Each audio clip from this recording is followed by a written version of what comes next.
There's a couple of walls inside the house that it was simply easier to reframe them, remove them and reframe them. This is a classic here as well. This is the one that was actually fixed down on top of the carpet.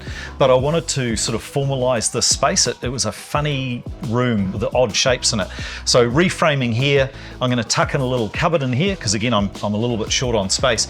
So when I'm reframing inside the house, it's always with the J-frame, and the boys are loving it.